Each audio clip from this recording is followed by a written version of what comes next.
Hola. Hola. Escoítase? Sí? Vale. Que con esto coa voceira esta que nos poñen xa nin calculo a distancia.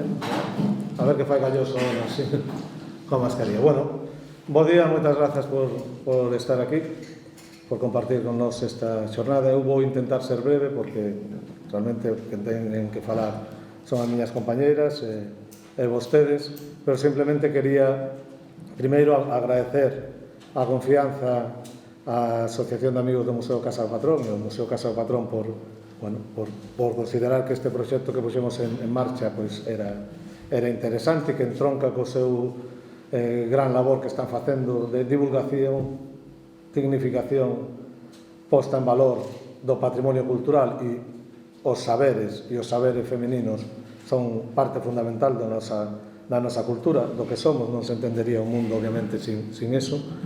E tamén as institucións que apoian esta iniciativa. O proxecto tiña tres eixos principais. Un é que as propias mulleres, neste caso do ámbito do rural, que normalmente todos sabemos as particularidades que ten vivir no rural, a falta de oportunidades que hai, a diferencia do que pode acontecer noutros lugares. Moitas veces o abandono institucional do rural, falta de desenvolvemento tamén de posibilidades económicas, pois fai que a situación da muller ainda sexa máis dificultosa que noutros ámbitos. Entón, o que nos interesaba é non vir nos observar, que o que facemos os antropólogos, estudar e despois escribir e recoller, senón que foran vostedes as que falen directamente sin ningún tipo de intermediario que o que nos interesa, non? Que as mulleres elas mesmas digan en voz alta cales creen que foron as súas limitacións, o seu traballo, porque non se ve recoñecido ese traballo. Moitas veces só se recoñece o traballo asalariado, o traballo polo cual cobras un salario. Son cousas do noso sistema capitalista, e o salario, o traballo que se fai que non é retribuído, parece que non conta, cando é tan importante, tan non, máis que outro, debería ser retribuído, obviamente, non? Entón, todo ese traballo das mulleres, eses problemas, esa vida como era a vida antes, que non ten nada que ver como a vida é hoxe, e non terá nada que ver con como vai ser mañá, e máis despois disto que pasou, pois queríamos recoller o que foran as mulleres as que falaran libremente das súas vidas. Entón, por unha parte, hai iso, non só para recollelo e transmitilo, senón porque no momento en que un reflexiona sobre a súa propia vida, reflexiona en voz alta, no momento que un fala da súa vida con terceiras persoas en voz alta, é unha forma tamén de coller conciencia da túa propia dignidade, da túa propia identidade. E creo que iso é un exercicio moi bo para todos, para as mulleres e para calquera. Tería sido interesante poder facer, en vez de non só entrevistas individuais, sino entrevistas en grupo, pero por as características da pandemia que estamos vivindo, pois optamos porque foran entrevistas individuais por o tema sanitario, non? Por eso hoxe tamén queremos facer este encontro. Entón, por unha parte era que vos podades contar eso, por outra parte, transmitilo ás novas xeracións. É fundamental que a xente nova saiba de onde ven e saiba que está aí gracias a alguén, non? Sobre todo, neste caso, as mulleres, e que vos podades transmitirlle directamente aos máis cativos e que eles vos podan preguntar, cousa que, por desgraza, non acontece moito. Hoxe en día, sempre se dixo, non? A xente nova non lle interesa as cousas dos vellos e dos maiores, se non preguntan, e se non preguntan, rómpese o diálogo, e o diálogo é fundamental. Somos unha sociedade oral, toda a nosa cultura, os nosos saberes se transmitiron oralmente, non? E iso hai que tamén dignificalo. Por iso queremos facer a tarde un encontro limitado polas circunstancias que nos viñeron dadas, que foron posteriores á planificación do proxecto, pero que os rapaces podan falar directamente con vos e vos lle podedes decir como era a vida antes, como a vedes hoxe e o que querades falar. Entón, esa parte da transmisión tamén era importante. E a terceira pé desta estrepia, deses 3 pés, porque se cociñaba antes as potas na lareira, é a divulgación do proxecto. Por iso queremos que todo ese material, todas esas conversas, unha vez seleccionadas e montadas, van a estar disponibles nun soporte digital, que é o que hoxe en día manexa a xuventude, por eso facemos pensando nas novas xeracións, e estamos facendo unha páxina web onde estaredes vos, estaredes o que contades, bueno, montados en pezas de vídeo de diferentes temas que tratáchedes e ali contando para que todo o mundo poda ver e escoitarvos directamente sin máis mediación, acompañado de imaxes, fotografías, algúns textos complementarios. Entón, esa é a importancia da divulgación. E fixemos isto estructurado nunha serie de saberes. Chamámoslle saberes porque moitas veces pensamos que o traballo da muller, eu sei non porque eu me criei con mulleres, obviamente, un se crían máis que pero que eu, meu pai era mariño, así que quen estaba na casa eu criei-me coa miña avoa, a miña nai e a miña irmá, e o meu pai vía unha vez ao ano, non? Daquela, cando era novo, nos anos 70, viñan unha vez ao ano, despois xa era maior. Entón, sei cal é o traballo, non mo teñen que contar, non? O traballo das mulleres e o que supón levar adiante unha casa. Miña tataraboa era nai solteira e levou adiante a súa casa, a súa familia, era costureira itinerante, pero na miña terra, eu son da parroquia de Salcedo, en Pontevedra, as mulleres herdan a casa e os bens principais, eso dalle unha autonomía que non lle dá noutros lados, por eso ela podía levar adiante a súa familia sendo solteira porque era a dona e señora da súa casa e dos seus bens, non? E iso é importante, e deso nos falarán as compañeiras tamén. Entón, non fai falta, non me teñen que contar, xa o sei, e o que quero é que, igual que o sei que outros rapaces, a xente nova que non o sabe, mesmo moitas mulleres que non son conscientes, porque non se lles deixou ser conscientes dese saber, pois que o podan expresar. E isto que falamos dos traballos, a muller traballo, o traballo a muller, aparte de traballo son saberes, son coñecementos como que pode ter un enxeñeiro, xestionar, falo dos labores que se asignaban tradicionalmente ás mulleres, levar unha casa pode ser máis difícil que levar unha empresa. Esos son coñecementos de xestión, os coñecementos do cuidado, da sanidade, da maternidade, todo eso son saberes que hai que pôr enriba da mesa. Por eso as entrevistas que vos fixemos xiraban en torno a unha serie de ideas que nos creíamos que eran interesantes dignificar e poñer aí, non?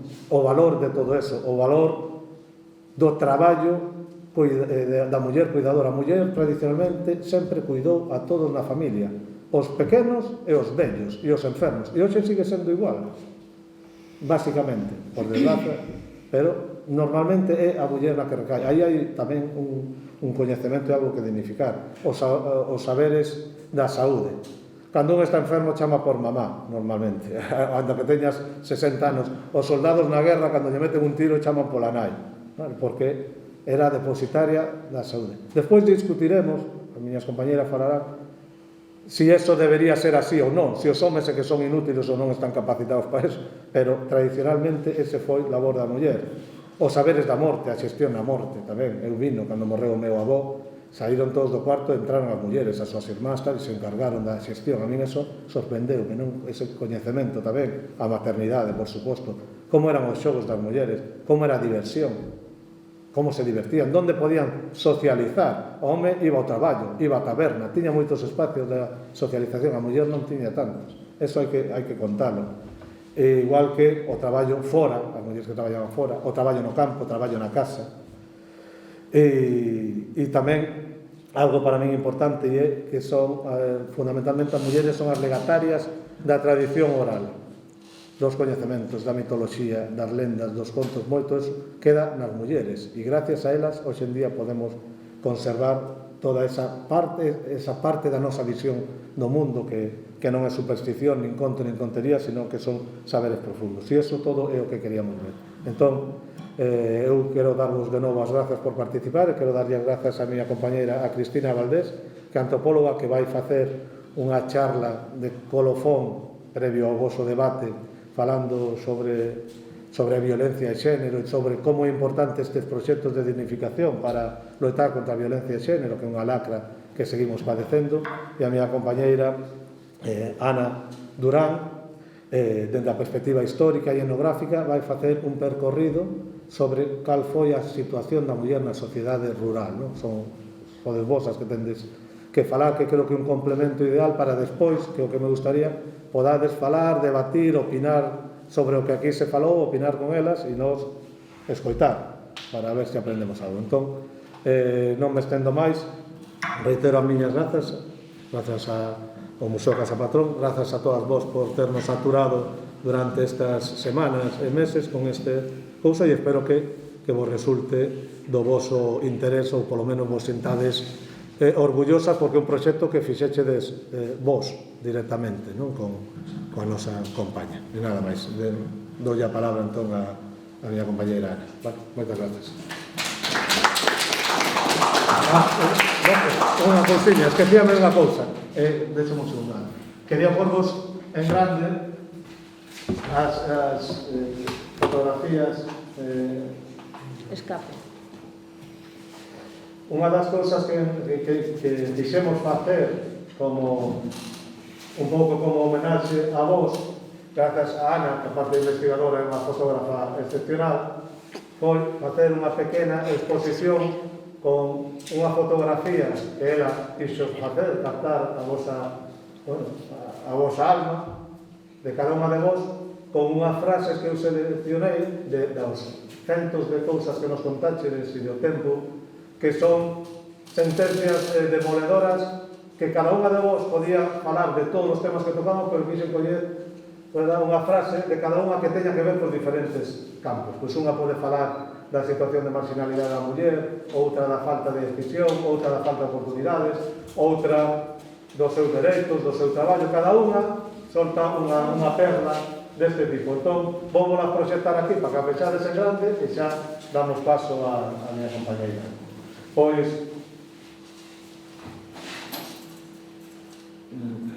temos aquí a Benita Vázquez, que decía que queixábase de que antes as mulleres non tiñan dereito ao voto.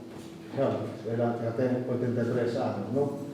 E queixábase tamén de que agora ainda siga habendo machismo, non? Que hai homes que todavía siguen sin colaborar non, sin traballar na casa, que non é colaborar porque debe ser traballo compartido. Mari Carmen Varela, que temos unha frase que a mí me causou a atención da capacidade de traballar a muller, de traballar 24 horas ao día para levar adiante a súa familia. Consuelo, a resignación moitas veces de asumir a vida como é, decía que ela se contentou sempre co que tiñan e que eran felices co que tiñan. Moitas veces non é máis feliz que máis ten, verdad? Senón que menos desecha, pero ten que haber sempre uns mínimos, non? De vida. Elsa, que nos falaba das oportunidades que tiña unha muller no rural, ou se quedaba na casa, se cargaba do campo, ou basicamente era modista ou perruqueira, non había máis opcións, non?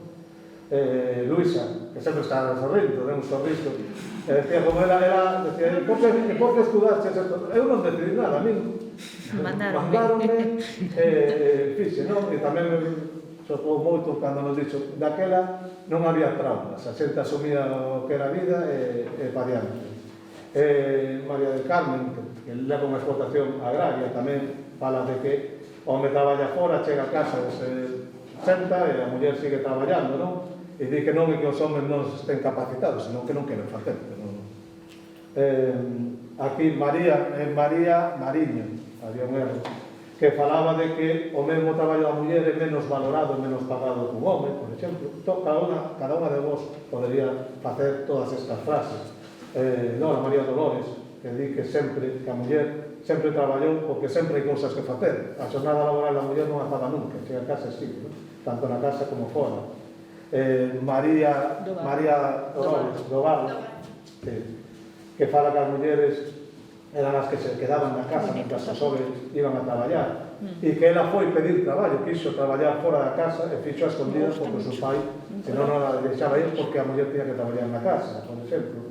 Ou Purificación, que lle choca o mundo que vimos agora porque non se necesita tanto para ser feliz. E esta frase é propia dos evanxeros, decía que ela multiplicaba os peces na casa, claro, para cuidar a tanto fillo e tal, foi unha frase moi bonita. E quédanos, a ver, isto vai un pouco tal. Teresa, sí, pero que vai O ordenador é polo coronavirus, sabedes que ten consecuencias que afecta a capacidade cognitiva e tamén é. Teresa decía que dende os 14 anos saiu da escola e empezou a traballar e que hoxe, se fose hoxe, tería estudado. Mas eso é moi importante para as novas xeracións que teñen esa oportunidade. E Amparo, quixemos por alguén máis novo, a nova xeración, o orgullo que sentía a súa familia porque foi a primeira da súa familia paterna que fixo unha carreira. E fixo unha carreira grazas ao traballo da súa familia, obviamente, non?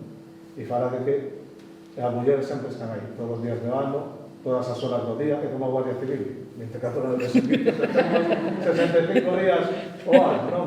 E que é o sustén da casa. Entón, nos pareceu interesante pues, coller así unhas frases destas que figurarán despois na web coas que máis se te cabe.